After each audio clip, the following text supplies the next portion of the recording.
Hi, my name is Angie Watson. This is my presentation on diabetes.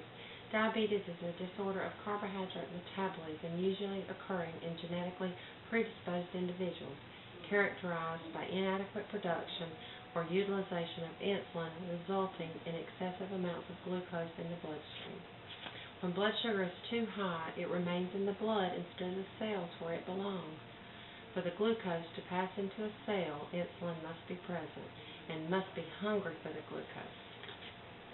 Insulin is a hormone needed to convert sugar, starches, and other foods into energy for everyday daily life. Type 1, the body doesn't produce insulin at all. Type 2, blood sugar is controlled by meal planning, weight loss, exercise, and the next step to type 2 diabetes is taking oral medications. Diabetic pills doesn't work on everyone, although their blood sugar levels might go down in normal range. Chances are pills will work if you've developed diabetes recently and need little or no insulin. That way you have 3 therapies on your side: diet, exercise, and oral medications. People with type 1 diabetes, insulin is the only way to keep blood sugar levels down.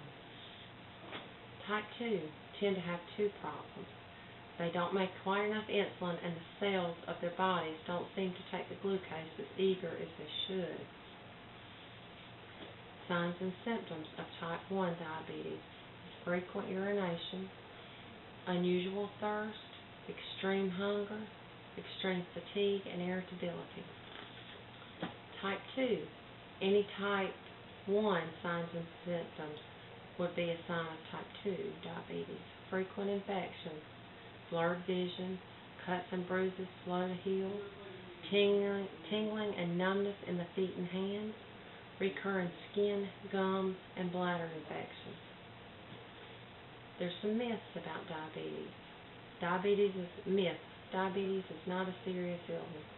Fact, diabetes causes more deaths from breast cancer and AIDS combined. 2 out of 3 diabetics die from heart disease or stroke. Myth, eating too much sugar causes diabetes.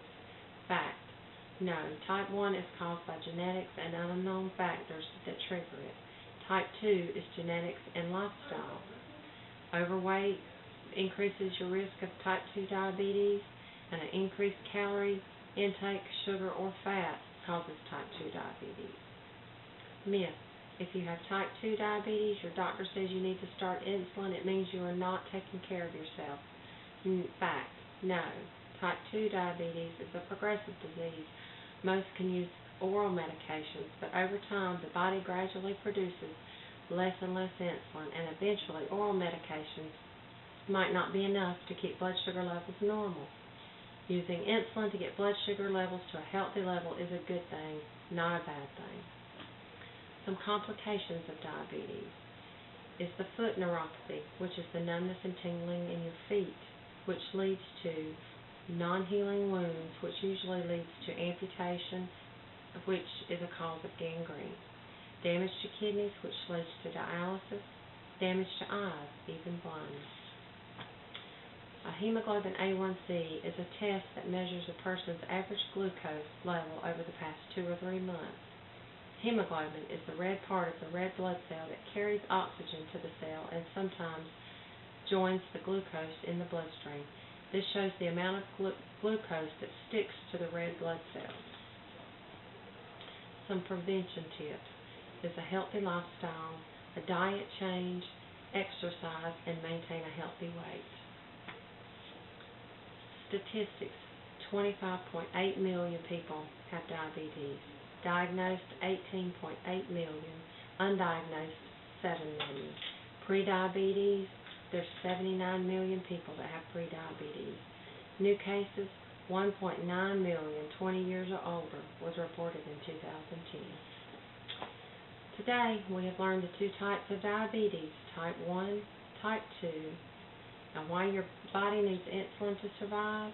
In addition, different ways to maintain a healthy blood sugar, and with proper education, everyone can maintain healthy blood sugar levels. Thank you.